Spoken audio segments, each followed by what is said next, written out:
السلام علیکم میرے پیارے پیارے ریڈرز، کیسے ہیں آپ؟ یقیناً ٹھیک ہوں گے، میں بھی ٹھیک ہوں۔ لے کر آ چکی ہوں 86 لانگ ترین ایپیسوڈ۔ تو بہت ہی مزے کی ایپیسوڈ ہے، سب کام چھوڑ دیجئے۔ تو میں بھی بنا ٹائم ضائع کیے، بنا آپ کو مزید ایک لمحہ بھی انتظار کروائے لے کر چلتی ہوں ایپیسوڈ کی طرف۔ ایپیسوڈ ہے ہماری 86، ناول حلف جام بائی اسمروا مرزا۔ Late start. نہیں، ہرگز نہیں، وہ کرنٹ کھائے انسان کی طرح دور بت کی۔ ابھی اس کی بات جاری تھی مگر مہویر نے ہاتھ اس کی کمر میں لپیٹ کر اسے اس سے دگنی رفتار سے واپس کھینچا جس سے وہ مہویر کے سینے سے دور ہو گئی تھی۔ کیا نہیں، ان کے بیچ جیسے ہر حصہ لیتے لمحے کا سانس اکھڑ جاتا تھا۔ ان کی آنکھیں ہی نہیں، ان کا ایک دوسرے کے قریب ٹھہرنا بھی باتیں کرتا تھا۔ مجھے ٹھنڈ لگنے کی وجہ سے بار بار اٹھ کر واش روم جانا قبول ہے، لیکن آپ سے لپٹنا نہیں۔ وہ آنکھیں جھپک کر لہجہ رواں رکھے بولی، پر ہر لفظ میں اس کی آواز بیٹھتی محسوس ہوئی۔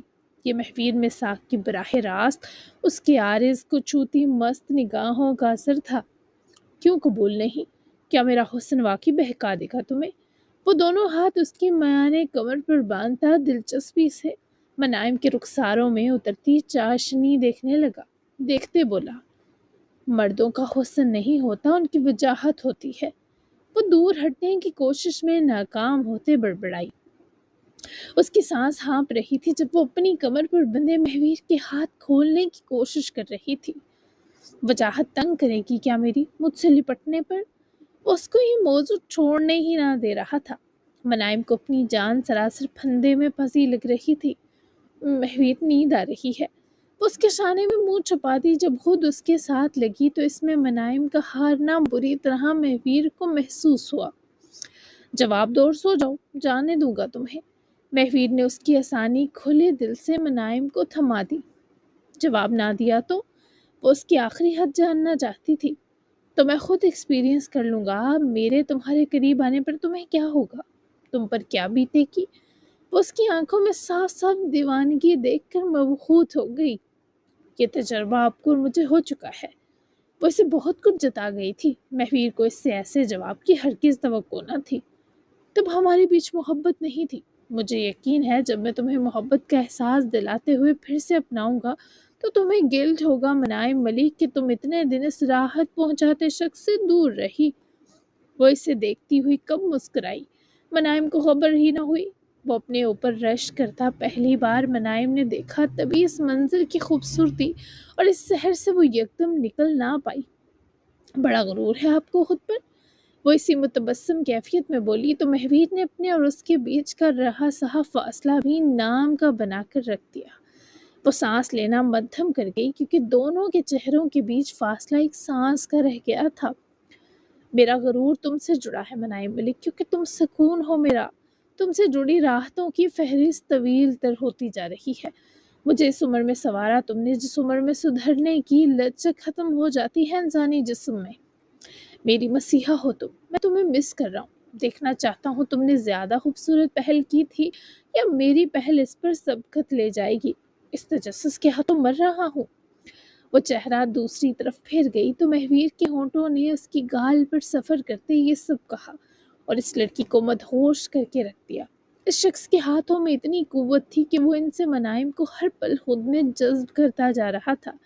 وہ اس کی رخسار چومتا، منائم کی گردن کی جانب سفر کرتا، ایک ہاتھ اس کے جبڑے پر جمائے منائم کا منہ اپنی جانب پھر گیا۔ میں نے بھی بہت مس کیا، لیکن وہ منائم ملنا اب آسان نہیں، شاید کبھی نہ ملے۔ وہ اس کی آنکھوں کی نمی دیکھے ذرا فاصلہ بنا کر پیچھے ہوا۔ ایسا مت کہو، وہ منائم میں واپس لاؤں گا، کیا تم مجھ سے پیار کرتی ہو؟ وہ اس کے سوال پر آزردہ سا مسکرائی۔ آپ کو کیا لگتا ہے؟ وہ یہ سوال اسی سے کر گئی۔ مجھے تو وہی منائم نظر آ رہی ہے جو مجھے ٹوٹ کر چاہتی تھی۔ مہویر کا لہجہ بھی نم ہوا۔ وہی ہوں۔ وہ اس بار مزید دکھی ہوئی۔ منائم وہی ہو تو مجھے پیار کیوں نہیں کر رہی ہو؟ وہ اس کے معصومانہ سوال پر دکھی ہونے کے باوجود مسکرائی۔ کون سا پیار؟ وہ ہچکچایا سا منمنائی۔ وہی جو تم نے مجھے دیکھ کر بگاڑا بھی اور سنوارا بھی۔ میں تم سے ویسے ہی ٹوٹ کر محبت کرنے لگا ہوں جیسا تم نے نا سمجھی اور گئی یاداشت کے دنوں میں مجھ سے کی تھی۔ میں یہ بھی جانتا ہوں تم مجھے ٹوٹنے نہیں دو گی جسے میں نے تمہیں ٹوٹنے دیا۔ وہ اس کے ہر یقین و گواہ پر فدا ہو رہی تھی، بس بتانا نہیں چاہتی تھی کہ وہ اس کی کیفیت نہ بھانپ لے کہ وہ کس مرحلے سے گزر رہی ہے، کیونکہ منائم کو اپنا وجود خاص محسوس ہو رہا تھا۔ میرے پیر اور ہاتھ دبائیں گے؟ وہ اس کی فرمائش سن کر یکدم فکر مند ہوا۔ کیا درد ہو رہا ہے تمہیں؟ مہویر نے ذرا دور ہوتے اس کے دونوں ہاتھ اپنے لے ہاتھ میں لے کر ہاتھ میں لے کر دباتے باری باری جب اس کی ہتھیلیاں چومیں تو وہ گہرا سانس بھر کر رہ گئی۔ بہت زیادہ تھکا ہوا محسوس کر رہی ہوں، بہت زیادہ مہویر۔ وہ جیسے ہاتھ چومنے کی ہی منتظر تھی۔ فوراً سے بیشتر مہویر مساق کی لاڈلی بن گئی۔ میں تمہاری ہر تھکن بانٹنے کو پاس ہوں، بہت زیادہ پاس۔ کبھی خود کو تھکا ہوا محسوس نہ کرو تم میرے ہوتے۔ مہویر نے ایسے آہستگی سے اپنی بازوؤں میں شہزادیوں کی طرح اٹھایا۔ وہ تو جھجک کر اس کے قریب ہوئی، پھر گر نہ جائے اس ڈر سے بازو مہویر کی گردن میں پرو کر سے لپٹ گئی۔ میں کل ہاسپٹل چلوں گی، لیکن میں ڈر نہ جاؤں اس لیے میرا ہاتھ نہیں چھوڑنا مہویر۔ وہ اسے اٹھائے آہستہ آہستہ چلتا بیڈ کی طرف گیا اور وہ اس کی گردن میں باہیں ڈالے اس پر اپنے مان لٹا گئی۔ نہیں چھوڑوں گا، میں پاس آ جاؤں تمہارے؟ اسے آہستگی سے بیڈ پر لٹائے، اس کا سر تکیے پر دھیان سے جوڑے۔ وہ دور جانے کا حوصلہ نہ رکھتے اس کے پاس ہی بیٹھے بولا تو منائم کی آنکھیں حیا کی زیادتی سے سرخ ہوئی۔ پاس کتنا؟ وہ لیٹے لیٹے اسے دیکھتے ڈر کر بولی۔ منائم کی آواز سرگوشیوں میں ڈھلی۔ مہویر نے کچھ دیر اس کے دونوں پیر اپنی گود میں باری باری رکھتے دبائے کہ درد کا ہر احساس تک ان سے مٹ گیا۔ جب بات تمہارے پاس ہونے کی ہوگی میں اتنے یا کتنے کا تکلف ہی نہیں کروں گا، بس آ جاؤں گا پاس۔ مجھے آنے دو اپنے قریب پھر سے، میں تمہیں اس انداز سے مکمل کروں گا جس کی تم مستحق ہو منائم ملک۔ وہ اس کے جھک کر ماتھا چومنے پر گہرا منہ سے سانس بھر گئی، کیونکہ اس وقت وہ آلریڈی بہت زیادہ نروس تھی۔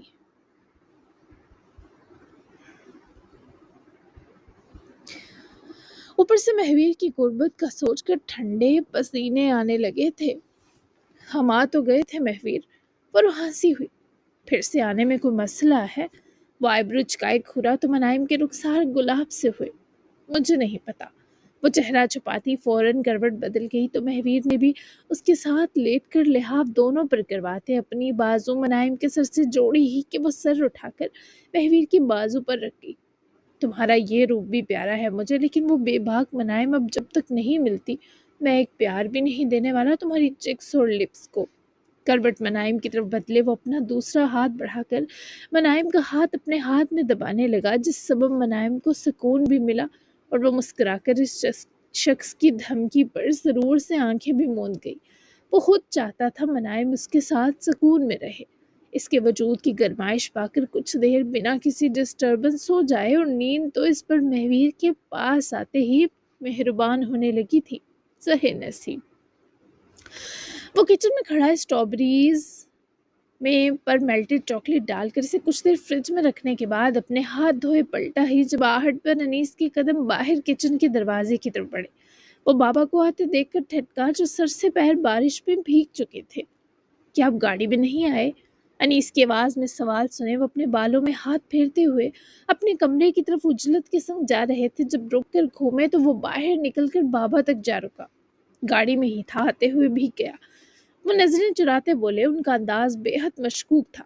کیا بتاتے ابراہیم الوی، ان کو کس انتظار نے بھگو دیا ہے؟ اتنی تیز تو نہیں ہے اس وقت بارش؟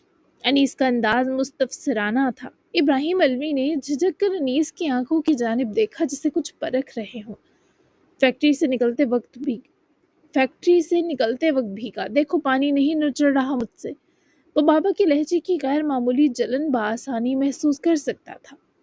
لیکن فیکٹری سے تو آپ 2-3 گھنٹے پہلے نکل گئے تھے، وہاں سے یہاں تک کا فاصلہ 20 منٹ کا ہے۔ انیس کی تفتیش نے ابراہیم الوی کے ماتھے پر پڑے بلوں میں بدتریج اضافہ کیا۔ تم کیا مجھ پر تھانے دار تعینات ہوئے ہو انیس؟ بس کر دو یہ تفتیش، دیکھ نہیں رہے بھیگ گیا ہوں۔ ٹھنڈ لگ سکتی ہے مجھے، تمہیں تمہارے سوالوں کے جواب نہیں دینے میں نے، مت کرو معاف مجھے بھلے۔ وہ بگڑ کر بولتے، حفیظ سا غصہ کرتے انیس کو ہکا بکا چھوڑے وہاں سے اپنے کمرے کی طرف بڑھے تو انیس کی چھٹی حص نے اسے خبردار کیا کہ معاملہ کچھ گڑبڑ ہے۔ یہ اس بار کوئی تباہی والا فساد سوچ رہے ہیں، تیور ہی الگ ہے اس بار۔ مجھے خود پتہ لگوانا پڑے گا آپ کی اس طرح کی ٹون کا۔ ویٹ اینڈ واچ بابا۔ انیس نے خود سے تہیہ کیا کہ وہ اب اس معاملے کی تہہ تک خود جائے گا۔ انیس نے واپس کاؤچ سنبھالا تاکہ تھوڑی چاکلیٹ سیٹ ہو جائے۔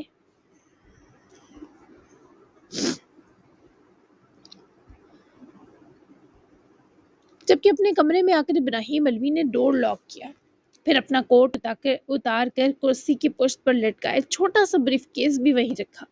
واش روم کے ابتدائی حصے کی طرف جا کر شاور ایریا کے قریب ہینگ ہوئے ٹاول کو نکال کر اپنے بال ان سے رگڑتے ہوئے وہ باہر آئے تو ابراہیم کی آنکھوں میں جلن اور سرخائی تھی۔ ابراہیم الوی کے شعور میں کچھ دن پہلے اپنے اور وکیل کے بیچ ہوتی گفتگو ابری۔ وہ واپس آ گئی ہے۔ آپ نے جو ڈائیورس کے پیپرز اس کے لیے کئی سالوں پہلے چھوڑے تھے پھاڑ کر گئی ہے کہ نہ اسے طلاق پہلے چاہیے تھی نہ اور آپ کی جانب سے ایک پیسہ بھی قبول نہیں کیا اس نے۔ اس کا ایک بیٹا ہے لیکن وہ کہاں ہے اس بارے مجھے علم نہیں ابراہیم صاحب، بس اس نے مجھے اتنا کہا کہ وہ جلد اپنے بیٹے کے پاس چلی جائے گی۔ یہ وکیل نے جب ابراہیم الوی کو بتایا تب ان کے پیروں سے زمین سرک گئی تھی۔ یہ آگہی کہ صنم زمان اب تک ان کے نکاح میں بندی ہے اور ان کی اولاد کی ماں ہے، اس شخص کے وجود میں زلزلہ سا بھر گئی تھی۔ ابراہیم الوی نے اسی وکیل کی مدد سے جو اب اپنے پیشے سے ریٹائرمنٹ لے چکا تھا آخرکار صنم زمان کا گھر ڈھونڈ لیا، لیکن آج کئی گھنٹے اس کے گھر کے باہر کھڑے رہنے کے باوجود اس عورت نے نہ تو اپنے گھر کا دروازہ کھولا نہ اس شخص کو بات کرنے لائق سمجھا۔ وہ کتنی دیر اس کے گھر کے گیٹ کے باہر گاڑی کھڑی کیے دستک دیتے رہے لیکن اس عورت نے کوئی رحم نہ کھایا۔ جبکہ ابراہیم الوی نے اپنی فیکٹری کا سودا کر دیا تھا، کچھ ان کی دکانیں اور پلاٹس تھے اور وہ بھی بیچ دیے۔ اس سے جو بھی پیسہ ملا وہ 3 حصوں میں بانٹا، ایک ادین کا، ایک انیس کا، جبکہ ایک اپنے نامعلوم بڑے بیٹے کا حصہ۔ یہی وہ امانت تھی جو وہ آج صنم زمان کے حوالے کرنے گئے، لیکن ان کی دی دستکیں بیکار چلی گئیں۔ اس وقت ان کی آنسوؤں سے اٹی آنکھیں اس بریف کیس پر جمی تھی جن میں ان کے تیسرے بیٹے کی امانت تھی۔ میں نے ایک بیوی کے لیے دوسری کو تکلیف دی، یہی میں نے اپنی اولاد کے ساتھ کیا۔ ایک کو دوسری کی وجہ سے تکلیف اور میرے یہ 2 بیٹے میرے پہلے بیٹے کی تکلیف بن گئے۔ اللہ مجھے حقوق العباد کے معاملے میں کیسے بخشے گا؟ انہی نم آنکھوں سے وہ اس بیگ کو دیکھتے دیکھتے کب رو پڑے خود اس شخص کو احساس نہ ہوا، جبکہ انیس کا دل بابا کے عجیب رویے نے بے حد بھاری کر دیا تھا۔ یہ تو ادین فجر اور اثر آئس کریم پارٹی کر کے لوٹ آئے کہ ان کے کھلے چہروں کی تازگی نے انیس کو بھی ذرا توجہ اس جانب سے ہٹانے میں مدد دی۔ بھائیو بہت مزہ آیا ہمیں۔ ریسٹورانٹ کے باہر شدید بارش تھی اور ہم اندر بیٹھ کر آئس کریم ٹھوس رہے تھے۔ آپ کو مزے کی بات بتاؤں، اثر بھائی کل فجر ابھیا سے نکاح کر رہے ہیں۔ ہم نے تو ساری پلاننگ بھی کر لی، دن کا فنکشن سلیکٹ ہوا اور میں نے یمل کو میسج کر دیا کہ اسکول سے سیدھا یہیں آنا ہے اسے۔ بہت مزہ آئے گا۔ آپ کی اور ارشیا کی پراپر سجیشن والی شادی سے پہلے یہ چھوٹا سا فنکشن تھوڑا موڈ اچھا کر دے گا۔ وہ آ کر بھائیوں کے برابر ہی بیٹھا جبکہ اثر بھی سامنے والے صوفے پر براجمان ہو کر ادین کی ایکسائٹمنٹ دیکھنے کے ساتھ ساتھ انیس کے چہرے پر جبرن پھیلائی مسکراہٹ بھی بھام گیا تھا۔ فجر تو تھک چکی تھی تبھی ان بوائز کو چھوڑے کمرے کا رخ کر گئی۔ یہ تو بہت زبردست خبر ہے، باقی ایسے لائٹ سے تہوار کی شدید ضرورت تھی، تو تیاری کر لی آپ نے اثر میاں؟ انیس کے مسکرا کر اثر کی طرف دیکھ کر پوچھنے پر جہاں اثر کی سوچیں منتشر ہوئیں وہیں ادین بھائیوں کا اثر زمان سے بات کرنے کا بدلا انداز سنے حیرت میں ڈوبا۔ تیاری صبح ہو جائے گی ساری، میں نے یہ لاؤنج ایریا سجوانے کا کہہ دیا ہے، صبح فجر تک آ کر وہ لوگ لائٹنگ کر دیں گے، جہاں ضرورت ہوئی وہاں تھوڑے پھول لگ جائیں گے۔ اثر کا جواب بھی ادین کی حیرانگی بڑھا گیا۔ اچانک سے ان 2 کے بات کرنے کا انداز الٹ ہوتا دیکھ کر ادین الجھ گیا تھا۔ اور کھانے پینے کا میں دیکھتا ہوں، اچھا فیصلہ کیا آپ نے، مجھے خوشی ہے اثر۔ انیس کی آنکھوں میں مشکور رنگ تھے اور ادین سے تو اب صبر کرنا دوبر ہوا۔ اس کے پیٹ میں بل پڑے کہ وہ کہیں پیرالل یونیورس میں تو نہیں آ گیا۔ تمہاری خوشی سر آنکھوں پر بھائی۔ اثر کا جواب سنے وہ جو یہ مکالمہ سن رہا تھا فوری اٹھ کھڑا ہوا۔ ویٹ، یہ آپ دونوں ایک دم سے ایک دوسرے کو پکارنے اور مخاطب کرنے کا انداز کیوں بدل بیٹھے ہیں؟ بھائیو آپ کو آپ کہہ رہے ہیں اثر بھائی، جبکہ آپ انہیں تم، جہاں تک مجھے یاد پڑتا ہے یہ تو الٹ ہوا کرتا تھا نا۔ ادین کے اٹھ کر دائیں بائیں گردن پھیر کر دونوں بھائیوں کے چہروں کے تاثرات پرکھنے کی کوشش کی۔ کیا ہے چل کیا رہا ہے؟ جبکہ دونوں ہی ایک دوسرے کی طرف دیکھ کر مسکرائے۔ یہ مجھ سے بڑے ہیں، اب جب تمہارے بھائی وہ سدھر کر اچھے انسان بن رہے ہیں تو سوچا انیس خانم تھوڑی تمیز و تہذیب بھی سیکھ لو۔ بس تبھی اب میں چھوٹا ہوں اور یہ میرے بڑے بھائی۔ تمہیں کیسا لگا یہ چینج میرے چیمپئن؟ وہ مسکرا کر اثر کو دیکھتے یقین دہانی کرتے ہی انیس کے پاس بیٹھا ہی جب انیس نے بازو اس کی طرح پھساری۔ آپ کو کسی نے بتایا ہے کہ آپ ایسے کس قدر پیارے لگ رہے ہیں؟ میرے بھائیوں تو آلریڈی بہت تمیزدار تھے، اب تو مجھے پیار کی بجائے طوفانی محبت ہو جائے گی۔ ادین کے اس قدر خوش اور مسرور ہونے پر انیس نے اسے خود سے لپٹائے، اس کا ماتھا سودگی سے چوما۔ یہ منظر اثر کے لیے بھی بہت خوبصورت تھا، لیکن وہ انیس کی آنکھوں کی پریشانی دیکھ چکا تھا جس سے وہ فکر مند تھا۔ یہ طوفانی محبت اپنی فیوچر بیوی کے لیے سنبھال لو تم میری جان، میں پیار پر بھی بہت خوش ہوں تمہارے۔ انیس کے جواب پر ادین سمیت اثر بھی مسکرائے۔ وہ پھر سے بھائیوں کے گرد بازو لپیٹ کر ساتھ جا لگا، جیسے اس جگہ اسے الگ ہی سکون ملتا ہو۔ میرے پیارے بھائیوں، ویسے اگر کل کے لیے میری مدد چاہیے تو بتائیں، میں اسکول سے چھٹی کر لیتا ہوں۔ میری مدد کے بنا ادھورا پن رہے گا ہر طرف، سوچ لیجیے آپ دونوں۔ لاڈ وصولنے کے فوری بعد ہی ادین نے فراغ دلی سے آفر کی۔ اسکول سے بھاگنے کے بہانے ہم نے بھی کیے تھے، پر تمہارا کانفیڈنس تو پرو ہے ادین۔ اس بار ادین کے اس چھپے ٹیلنٹ کی تعریف اثر نے کی، جس پر ادین کے دانت تو باہر گرے۔ انیس بھی مسکرا دیا، پیار سے ادین کے بال سہلائے، اور اس وقت انیس کی آنکھوں میں ادین کے لیے جو محبت تھی وہ بیان نہیں کی جا سکتی تھی، جبکہ ایسا ہی اثر زمان کی جانب تھا۔ اس کی آنکھوں میں جو محبت کا جہاں تھا اس کے مستحق وہ دونوں تھے۔ ارشیا بھی باتوں کی آوازیں سنے نیچے آئی تو تینوں بھائیوں کو ایک ساتھ باتیں کرتا دیکھے مسکرا دی۔ Ice cream boys green tea یاد سے لے لینا سب، ایسا نہ ہو گلے جکڑے جائیں، میں بنا دوں تم دونوں کو۔ ارشیا کی آمد نے ان تینوں کی توجہ کھینچی۔ میں تھوڑی دیر تک لوں گا، ابھی گنجائش نہیں ارشی، اثر نے مسکراتے ہوئے انکار کیا۔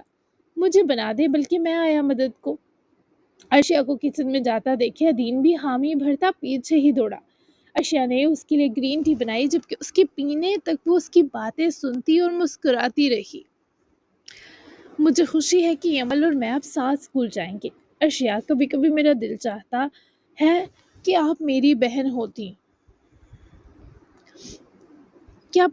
ہوتی، پھر سوچتا ہوں اگر آپ میری بہن ہوتی تو میری بھابھی کیسے بنتی؟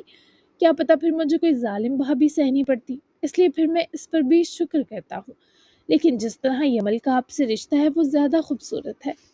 چھوٹے چھوٹے سپس بھرے وہ ارشیا کے ساتھ ہی کچن ڈائننگ ہال کے گرد لگی کرسی پر بیٹھا تھا۔ وہ اسے توجہ سے سن رہی تھی۔ لیکن مجھے تو اپنا تم سے رشتہ سب سے زیادہ حسین لگتا ہے، ارشیا نے ہاتھ بڑھا کر اس کی ٹوڑی تھامے بتایا تو ادین حیرت زدہ ہوا۔ کیا سچ میں؟ وہ کیسے؟ ادین کی آنکھوں میں بڑے دنوں بعد حسرت دیکھ کر اس کا ہاتھ اپنے ہاتھ میں دباتی مسکرائی۔ مجھے بچوں سے بہت پیار ہے، اور افسردہ بات یہ تھی کہ میں بچپن میں کچھ ایسے حادثات سے گزری کہ مجھے پھر اپنے جیسے بچوں سے دور رہ کر جینا پڑا۔ ایون میری ماما نے مجھے 20 سال کا ہونے کے باوجود پرمیشن نہیں دی تھی کہ میں دوست بناؤں یا کسی بچے سے بات کروں، نہ بڑے نہ چھوٹے بچے سے۔ پھر میری انیس سے شادی ہوئی تو وہ سارا پیار جو میرے دل میں جمع تھا میری زندگی میں آتے اس پیارے سے بچے کو مل گیا۔ اس لیے مجھے اپنا اور تمہارا رشتہ سب سے خوبصورت لگتا ہے۔ میں نے تمہیں اپنا دیور تو سمجھا ہی نہیں، اپنا بچہ سمجھا، اور کچھ بھی ہو، کوئی بھی آ جائے، تمہاری اہمیت کم نہیں ہو سکتی۔ مجھے تو اب میری اپنی اولاد بھی تم سے زیادہ عزیز نہیں ہوگی، تمہارا اور ہمارے بچوں کا مقام ایک جیسا ہوگا۔ اس آخری یقین کے بعد تو ادین کا رہا سہا حسد بھی جھاگ بن گیا۔ بھلا اس سے زیادہ اور اہمیت کیا ہو سکتی تھی ادین کی؟ وہ جب دل سے مسکراتا تھا تو ارشیا کو اپنا دل بھی مسرور اور مطمئن لگتا تھا۔ آپ میری زندگی میں آنے والی ایسی عورت ہیں ارشیا جو میرے لیے تعمر قابل احترام اور محبت رہیں گی۔ میں نے اپنی ماما نہیں دیکھی، نہ ان کا کوئی لمس پایا۔ ہاں، ان کا احسان ہے کہ انہوں نے مجھے پیدا کیا، اور تکلیف یہ کہ مجھے پیدا کرنے کے سبب وہ مر گئی۔ یہ دکھ میرا کبھی ختم نہیں ہوگا، لیکن یہ آپ کی وجہ سے مدھم ضرور ہو گیا۔ ماما کی انیس نامی امانت میں اکیلے ہرگز نہ سنبھال پاتا، آپ نے میری مدد کی تبھی وہ ٹھیک ہوئے۔ آپ جانتی ہیں مرنے کی بات نہیں کی ان چند دنوں میں انہوں نے، یہ اس بات کا ثبوت ہے انہیں زندگی سے پیار ہو گیا ہے۔ یہ سب آپ کی وجہ سے ہوا ارشیا، آپ اس گھر کا سکون واپس لائیں۔ وہ ارشیا کا ہاتھ مزید اپنے ہاتھوں میں جکڑ کر یہ سب کہتا گیا اور وہ جذباتی ہوتی چلی گئی۔ نہیں، یہ سب تمہاری دعائیں لگی ہیں، وظیفے لگے ہیں سویٹ ہارٹ، تم ہو اس بدلاؤ کی وجہ۔ اپنا کریڈٹ لینا سیکھو عدین الوی، یہ ہمیں پورے اعتمادی دیتا ہے۔ تم ہو تو یہاں مسکراہٹ کا وجود قائم ہے، تم اس کے پاس ہو تبھی وہ بھرا ہوا ہے۔ تم نے اسے جو جو فخر دیے ان پچھلے کچھ دنوں، اس نے انیس کو بدلا، میرا ہینڈسم چیمپئن۔ وہ ایسا سب تو امید بھی نہیں کر رہا تھا جو ارشیا نے کہہ دیا۔ عدین کی مسکراتی چپ اس بات کا ثبوت تھی کہ وہ دل و جان کی گہرائیوں تک آسودہ ہے۔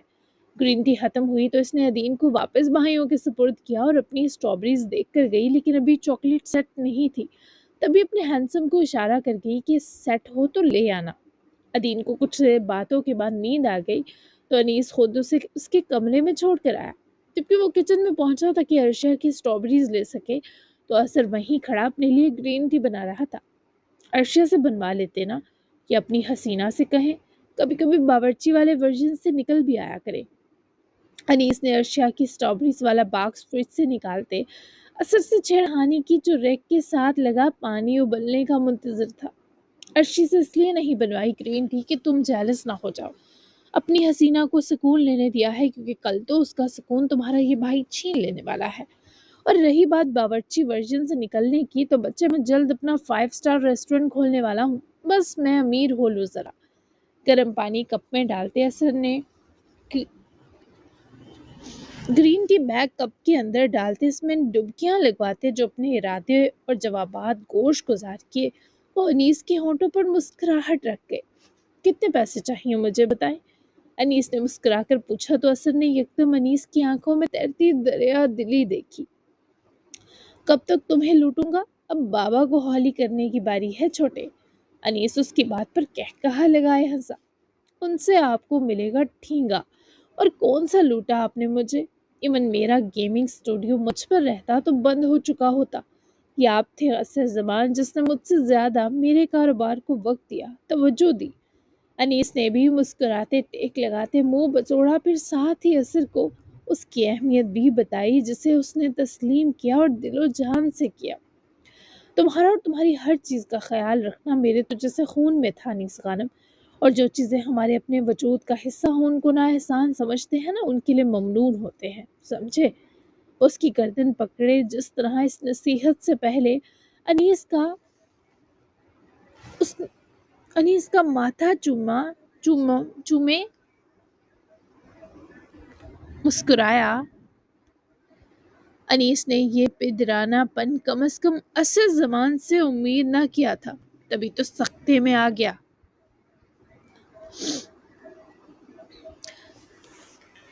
میں نے تم سے یہ فورہیڈ کس امید نہیں کی تھی۔ انیس کا اسے تم کہنا اثر کو شدید پیاری مسکراہٹ بخش گیا۔ قسم سے تمہارے منہ سے آپ سن کر میری پسلیوں میں مروڑ پڑتا تھا۔ تم ہی کہو مجھے۔ خیر میں کل کو لے کر تھوڑا فکر مند ہوں، کیا پلان ہے اس شاہزان کے حوالے سے؟ اثر کے مدعے پر آنے نے انیس کو بھی سنجیدہ کیا۔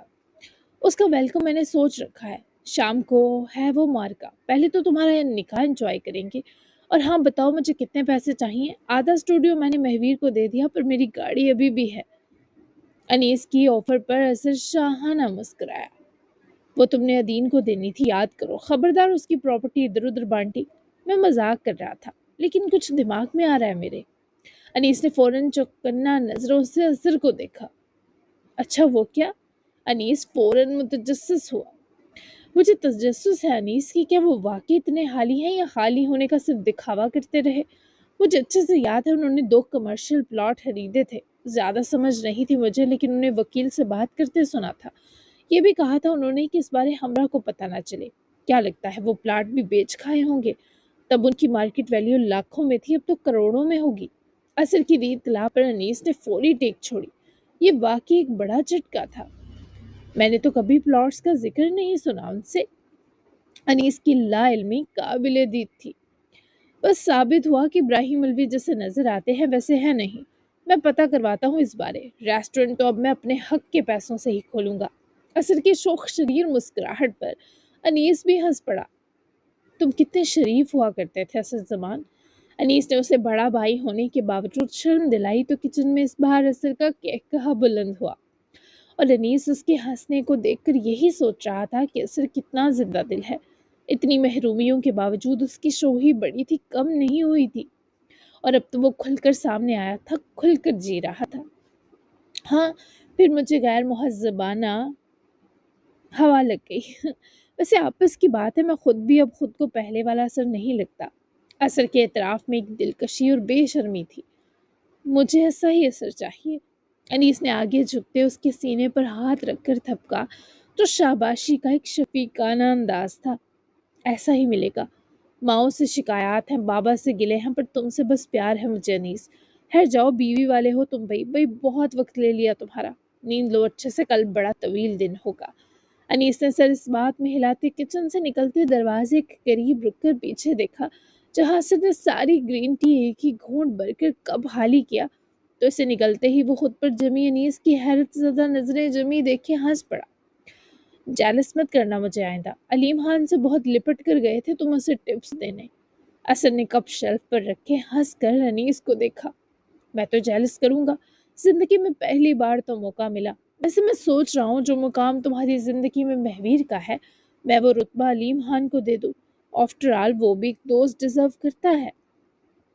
انیس نے ارد گرد دیکھتے پاس پڑی دسترس میں آتی فروٹ باسکٹ سے سیب اٹھا کر پتھر کی طرح پھینکا، مگر اثر نے کامیابی سے کیچ کر لیا۔ اس کا بندوبست میں سوچ چکا ہوں، لہٰذا میرے ہاتھوں پٹ مت جانا بڑے بھائی۔ انیس کے جارحانہ تیوروں پر اثر کے دل میں لڈو پھوٹے تھے۔ حق ہاں، بڑے بھائی کی یہ عزت۔ اثر نے ڈرامائی انداز میں افسوس کیا، اور اس سے پہلے انیس اب کی بار مالٹا اٹھاتا، اثر نے ہنس کر ہاتھ ہوا میں اٹھا دیے، یعنی ہتھیار ڈال گیا، جس کے بعد دونوں نے مسکرا کر اپنی راہ لی، لیکن دیر تک ہونٹوں پر مسکراہٹ رہی۔ اثر نے اپنے کمرے کا رخ کرتے ایک قدم فجر کے کمرے تک بڑھایا، لیکن دستک دیتے دیتے ہاتھ کھنچ گیا۔ تھوڑے آرام کی حقدار ہے وہ، عیش کر لو آج فجر جبرائیل، کل تو تم میرے رحم و کرم پر آنے ہی والی ہو۔ اثر نے خود کلامی کی اور مسکراتا ہوا بمشکل شرافت کا دامن تھامے اپنے کمرے میں چلا گیا، جبکہ انیس نے بھی بیڈ روم کا دروازہ کھولنے اندر قدم رکھے ہی کہ اسے وہ الٹی بیڈ پر لیٹی کسی انگلش کتاب کا جمائیاں لے کر مطالعہ کرتی نظر آئی، تو ڈور بند کرتے ہوئے انیس کی آنکھیں شرارت اور خمار کے رنگوں سے اٹک گئی۔ اتنی دیر، اب تو میری کریونگ بھی پھڑک کر مر مٹ گئی۔ نہیں کھانی مجھے سٹرابریز۔ کتاب سائیڈ میز پر پٹھے وہ کروٹ سیدھی کرے تکیے پر اپنے کھلے بال بکھیرے لیٹ کر ناراضگی سے بولی، مگر تب ٹھٹکی جب انیس کو دیکھا۔ وہ چاکلیٹ میں ڈپ ہوئی سٹرابریز کا باکس کھولے، اس میں سے ایک سٹرابری نکال کر اپنے منہ میں دباتا ہوا ارشیا کی طرف اپنی شرٹ کی آستینیں چڑھاتا آیا، تو وہ ساری ہفکی بھلائے اس کے انداز اور قریب آنا دیکھے بلش کرتی اٹھ کر ذرا بیٹھی۔ میں دیکھ رہی ہوں کوئی رومانٹک بننے کی کوشش زور و شور سے کر رہا ہے۔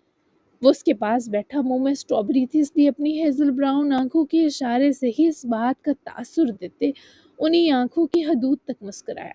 ارشیا نے اس کے ہونٹوں میں دبی سٹرابری دیکھی، جس پر سیٹ ہوئی چاکلیٹ انیس کے ہونٹوں کی گرمائش سے پگھل کر اس کے ہونٹوں پر بکھر رہی تھی۔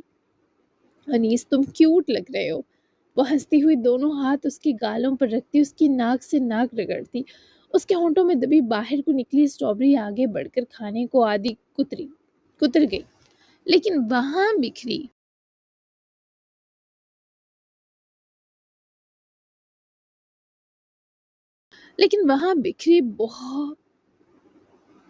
بکھری چاکلیٹ نے ارشیا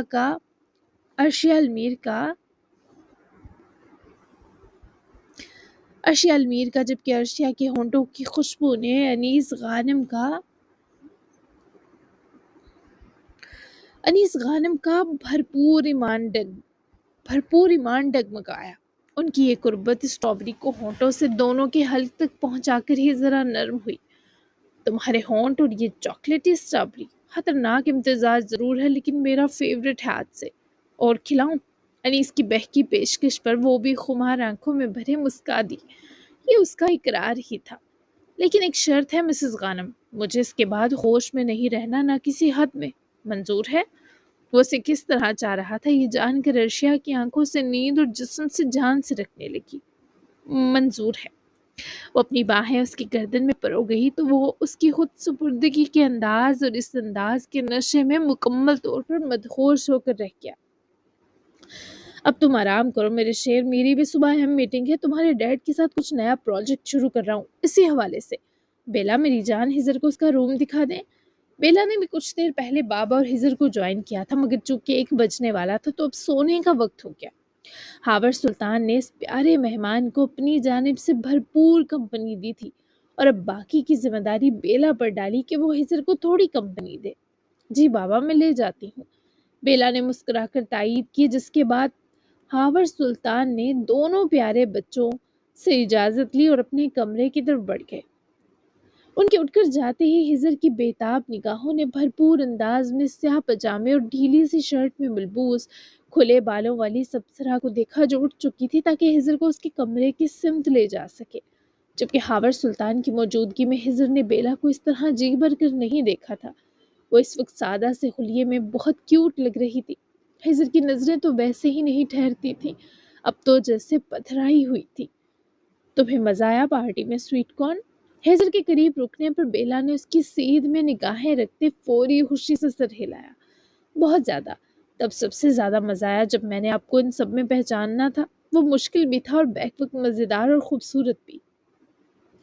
وہ اس کی مسکراتی صورت ندیدوں کی طرح نہار رہا تھا، جیسے ہزر ملک نے اس سے معصوم لڑکی پہلے کبھی نہ دیکھی ہو۔ مجھے بھی تب سب سے زیادہ پیار آیا تم پر۔ وہ اس کے قدموں کی پیروی کرتا چلنے لگا تھا۔ حیا کی لالی ہزر کے الفاظ سنتے ہی بیلا کی رخساروں پر اتری۔ مجھے بھی، وہ شرمیلی ادا سے بولی اور ہزر بس اس کے ساتھ چلتا جا رہا تھا۔ یہ تک بھول گیا کہ اس کی مدد کرے، وہ دیکھ نہیں سکتی تھی۔ ہوش تو تب آیا جب بیلا رکی اور اس سے بھی رکنا پڑا۔ آپ کا روم آ گیا۔ بیلا ٹھیک کمرے کے دروازے کے باہر رکی اور اطلاع دی، اور یہی کمرہ ہزر کے لیے ٹھیک کروایا گیا تھا۔ اس کی تھیم ڈارک براؤن اور پرپل تھی، سفید رنگ کی بھی آمیزش تھی۔ کمرہ بے حد خوبصورت اور آرام دہ تھا۔ تمہیں کیسے پتا روم آ گیا؟ وہ ٹھٹک کر بولا اور بیلا کے چہرے کو بغور دیکھا تو وہ بالکل پر اعتماد اور ہچکچاہٹ کے بغیر مسکرائی تھی۔ یہ میرا گھر ہے ہزر، مجھے یہاں کے چپے چپے سے واقفیت حاصل ہے، بھولے مت میں پیدائشی نابینا نہیں ہوں۔ بیلا نے اس کے چہرے کی طرف آنکھیں رکھتے ہی مسکراتے جواب دیا، پر نہ جانے کیوں یہ اب تک ان کے ملنے کے بعد پہلا لمحہ تھا جب ہزر کو لگا جیسے وہ دیکھ سکتی ہے۔ کوئی اتنا پرفیکٹ کیسے ہو سکتا ہے؟ اس سے پہلے تک وہ جب بھی ساتھ ہوئے تھے، ہزر نے ہمیشہ اس کی آنکھوں کی اس کمی کو بیلا کے انداز سے محسوس کیا تھا، پر ابھی وہ ہچکچاہٹ یا ڈر غائب تھا۔ میں تو امپریس ہو گیا۔ کیا تمہیں اس کمرے کا انٹیریئر بھی یاد ہے؟ ہزر کے متجسس و مشکوک سوال پر وہ بھی سنجیدہ ہوئی۔ اسے ہزر کا سوال کم، ایک موہوم آزمائش زیادہ لگا۔ نہیں، یہ ماما نے پچھلے سال بدلا تھا۔ اب مجھے علم نہیں، رات بہت ہو گئی، آرام کریں، ناشتے پر ملتی ہوں، آپ کو کچھ چاہیے؟ وہ اب تک مشکوک نظروں سے بیلا کو دیکھ رہا تھا، اور حیرت کی بات تھی کہ اگر وہ دیکھ نہیں سکتی تھی پھر اسے کیسے پتا چلا کہ ہزر کو اسے دیکھنے نہ دیکھنے پر شک ہے، کیونکہ وہ گھبرا سی گئی تھی۔ مجھے اس کا امتحان لینا ہوگا، اور آج ہی۔ ہزر ملک دل و جان سے قربان ہو سکتا ہے پر دھوکے کو معاف نہیں کر سکتا۔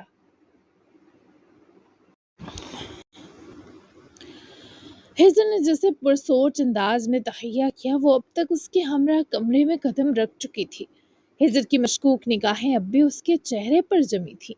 بیلا کے ہونٹوں پر ہلکی سی مسکراہٹ تھی، مگر اس کے چہرے کی سنجیدگی اور سانسوں کی مدھم بے ترتیبی ہزر سے پوشیدہ نہ رہ سکی۔ کچھ چاہیے آپ کو ہزر؟ بیلا نے اسے خاموش پھام کر دوبارہ پوچھا۔ ہزر نے ایک لمحہ سوچا، پھر اچانک دروازے کے ساتھ پڑی چھوٹی میز سے گلاس اٹھایا اور جان بوجھ کر زمین پر گرا دیا۔ گلاس کے فرش سے ٹکرانے کی آواز چھناکے سے کمرے میں گونجی۔ بیلا چونکی ضرور، مگر اس کی آنکھوں میں کوئی رد عمل نہ آیا۔ وہ صرف آواز کی سمت متوجہ ہوئی اور ڈر گئی تھی۔ آپ ٹھیک ہیں؟ کیا ہوا ہے ہزر؟ اس کے اچانک ہزر کی جانب بڑھنے اور ہاتھ ہوا میں معلق کر کے ہزر کو تلاش سا کرنے پر ہزر کی بھویں ندامت سے سکڑ گئی۔ ہاں میں ٹھیک ہوں سویٹ کارن، بس ہاتھ لگنے سے گلاس گر گیا۔ بیلا نے فوراً دیوار پر ہاتھ پھیرتے ہوئے دروازے کے ساتھ رکھی میز کو ٹٹولا اور پھر آہستہ سے ہزر کی بازو پکڑی۔ یہاں شیشے کے ٹکڑے ہوں گے، احتیاط سے کہیں پاؤں نہ لگ جائے۔ میں کسی کو بھیجتی ہوں، بٹ جائیں ہٹ جائیں ذرا ادھر سے۔ وہ اس کی توجہ اور پریشانی پر جیسے زمین میں گڑنے لگا کہ وہ کیسے اس پر شک کر سکتا ہے۔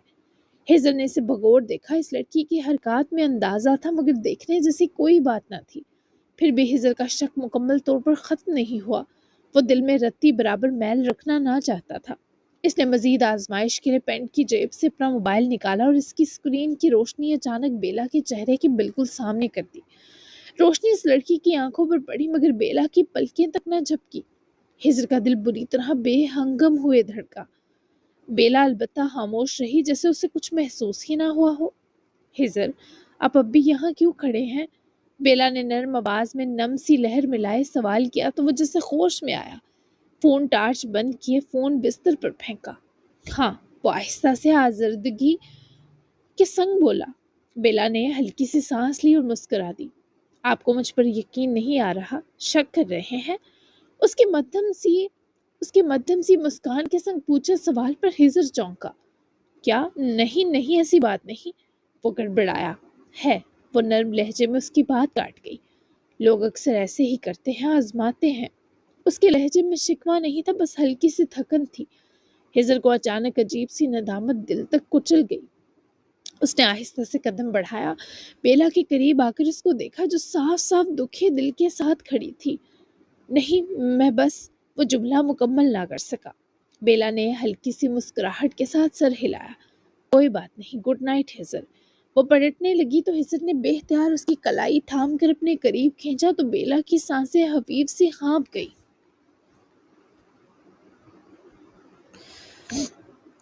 مجھے لگا تم دیکھ سکتی ہو، تم نے اتنا پرفیکٹ طریقے سے مجھے کمرے کے سامنے پہنچایا کہ میں ٹھٹک گیا۔ ہرٹ کرنے کا مقصد نہیں تھا۔ گلاس جان بوجھ کر گرایا۔ پھر فون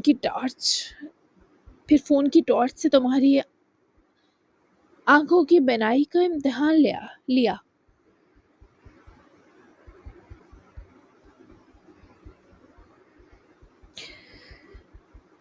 وہ اس کے سینے پر ہاتھ رکھتی سے ذرا دور دھکیل گئی۔ ہیزر کا دل جیسے کپا سا اٹھا۔ آپ امتحان میں فیل ہو گئے ہیزر ملک، سب ختم۔ میں نے اسی امتحان کے سبب کئی رشتے توڑ دیے۔ سب نے وہی کیا جو آپ نے کیا۔ میں جب آپ سے پہلی بار ملی تو مجھے لگا آپ مختلف ہیں۔ آپ کی فین بھی تھی، تبھی محبت، شوق اور اعتبار تینوں باندھ کر میں نے آپ کو خود تک رسائی دی، لیکن میں آپ کے لیے بھی قابل اعتبار نہ بن سکی۔ آپ بہترین انسان ہیں لیکن اب مجھے قبول نہیں۔ بیلا نے اپنی انگلی ٹٹولتے ہوئے منگنی کی انگوٹھی ایک لمحے میں اتارتے ہیزر کا ہاتھ پکڑ کر اس کی ہتھیلی میں تھمائی اور کچھ قدم پیچھے ہٹ گئی۔ بیلا، وہ اپنے ہاتھ میں دبی انگوٹھی کھول کر منمنایا جیسے اس لڑکی نے ہیزر کے پورے وجود سے جان کھینچ لی ہو۔ وہ لڑکی جو ابھی چند لمحے پہلے اس کے قریب کھڑی تھی، اب چند قدم کے فاصلے پر بھی جیسے بہت دور چلی گئی تھی۔ بیلا رکی مگر پلٹی نہیں۔ ہیزر نے ایک قدم آگے بڑھایا۔ یہ اتنا آسان نہیں ہے بیلا، وہ اس سے پکار بیٹھا۔ میرے لیے ہمیشہ آسان ہی رہا ہے ہیزر، لوگ آزماتے ہیں اور میں چلی جاتی ہوں۔ اس کے لہجے میں دکھ تھا مگر کمزوری نہیں تھی۔ ہیزر کے ہاتھ میں دبی انگوٹھی اس کی ہتھیلی میں چبھنے لگی تھی۔ وہ بے اختیار اس کے قریب آ گیا۔ میں نے تمہیں کھونے کے لیے اعتراف نہیں کیا تھا، میرے سچ کی اتنی بڑی سزا۔ بیلا کے ہونٹوں پر مدھم سی لرزش آئی۔ لیکن آپ نے کھو دیا مجھے۔ ہیزر کا سانس جیسے کہیں حلق میں اٹک گیا۔ وہ بے اختیار اس کے سامنے آ کھڑا ہوا، حالانکہ بیلا اسے دیکھ نہیں سکتی تھی، مگر پھر بھی اس نے یوں کھڑا ہونا ضروری سمجھا جیسے وہ اسے دیکھ رہی ہو۔ بیلا، مجھے تم پر اعتبار ہے، ایسا مت کرو۔ ہیزر نے اس کا چہرہ ہاتھوں میں بھرنے کی کوشش کی پر وہ رسان سے اس کے ہاتھ پکڑ کر ہٹا گئی۔ اعتبار نہیں تھا، نہ کبھی آگے ہو سکے گا۔ میں چند دن آپ کی سنگت میں رہ کر دوبارہ سے دیکھ پانے کے خواب سجا رہی تھی کہ جلد از جلد آپ کو دیکھوں۔ میں نے رسکی ترین سرجری کی حامی بھر لی تھی جس سے میں کئی سال تک بھاگتی آ رہی ہوں۔ اس میں میری آنکھوں کی بینائی آنے کے 30% چانس ہے، جبکہ مگر ہمیشہ کے لیے آنکھوں کے ہر کنارے سے نور ختم ہونے کے 70% چانس ہے۔ میں نے اتنا اعتبار اور پیار کر لیا چند دنوں میں آپ سے کہ میں اپنے ڈر سے لڑنے کو تیار ہو گئی، اور آپ سے ایک میرے کہے میری ذات اور میری بے بس حالت کا اعتبار نہ کیا جا سکا۔ وہ شدید کرب میں تھی۔ کیا؟ اس شخص کی آواز بے اختیار بھاری ہو گئی۔ بیلا کی پلکیں جھکی ہوئی تھی۔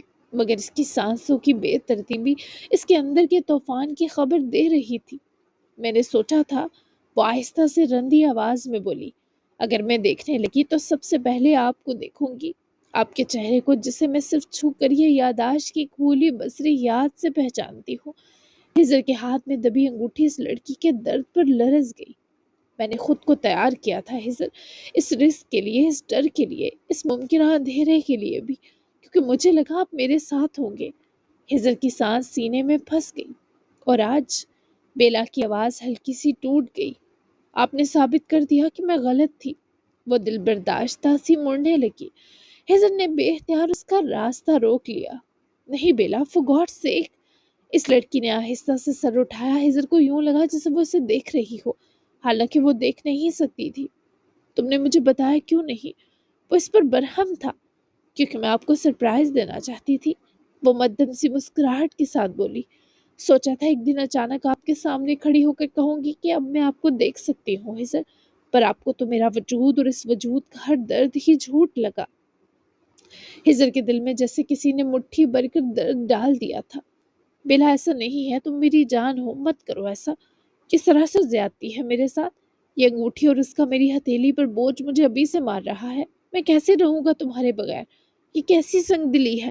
میں نے تمہیں یا تمہارے درد کو جھوٹ نہیں کہا، انسان ہو، غلط فہمی ہو گئی تھی۔ اتنی بھیانک سزا! وہ اپنے کیے پر خود بھی شرمندہ تھا، تبھی معافی مانگتے اس کی آواز لرز رہی تھی۔ حالانکہ بیلا نے بھلے کچھ نہ دیکھا ہو، پر اس کی محسوس کرنے کی حس عام انسان سے کئی گنا زیادہ تھی، اور اس نے ہجر کی بے اعتباری ہر منہ سے چھلکتی محسوس کی، جس نے اس لڑکی کا دل کرچیوں میں بدل دیا تھا۔ بہت دیر ہو گئی ہجر، ابھی کے لیے آرام کریں، بہتر ہوگا کہ صبح ناشتے سے پہلے واپس اپنے گھر چلے جائیں۔ میں اب آپ کو دوبارہ کبھی محسوس کرنا نہیں چاہتی۔ اس کو عجیب و غریب گناہ کی دگنی عجیب و غریب سزا سنائے ہجر پر اس کمرے کی چھت گراتی ہوئی کمرے سے نکل گئی، اور ہجر نے کچھ دیر سرخ ہوتی آنکھوں سے اپنی ہتھیلی میں دبی انگوٹھی دیکھی، پھر اپنا فون بستر سے جھک کر اٹھائے وہ بھی باہر نکلا۔ اس کے تیز رفتار قدم باہر آ کر اس کی گاڑی کے پاس آ کر تھمے، جیسے ہجر نے پوری قوت سے اپنا بوٹ مارتے وہ رنگ وہیں گارڈن ایریا کی طرف غصے سے پھینک دی۔ شدید ہوتی بارش سے وہ مکمل بھیگ گیا تھا۔ سرہنگارا ہوتی آنکھوں سے اس نے اس بارش میں بھیگتے بنگلے کو دیکھا اور اپنی گاڑی میں سوار ہوا۔ کچھ ہی دیر میں چوکیدار کی گیٹ کھولتے ہی ہجر نے اپنی گاڑی باہر نکال دی، جبکہ اپنے کمرے میں بستر کی پائنتی کی جانب بیٹھی بیلا ہچکیوں سے رو رہی تھی۔ اس کی بے نور آنکھوں سے بہتے آنسو اس لڑکی کی پوری شرٹ بھگو رہے تھے۔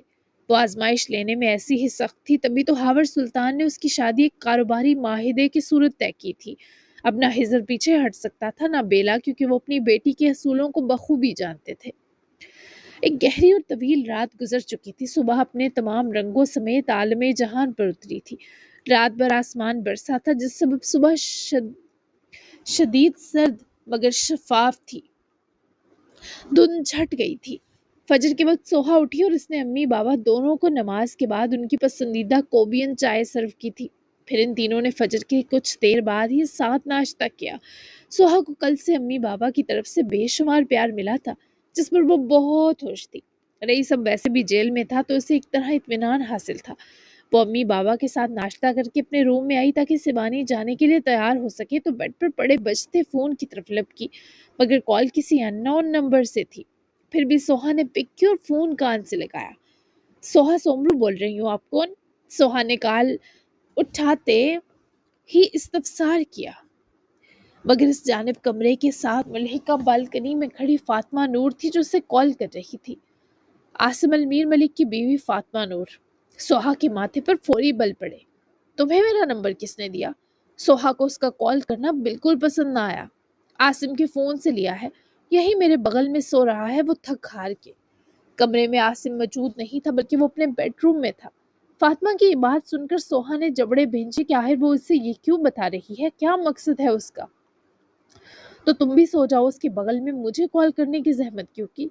سوہا کا لہجہ واضح طور پر دہکا، کیونکہ جو اس نے سنا وہ کسی صورت قابل برداشت نہیں تھا۔ اس لیے کہ وہ بھلے میرے ساتھ تھا، پر آہیں تمہارے نام کی بر رہا تھا، اس لیے تمہیں وارننگ دینے کے لیے کال کی ہے کہ میرے شوہر سے دور رہنا۔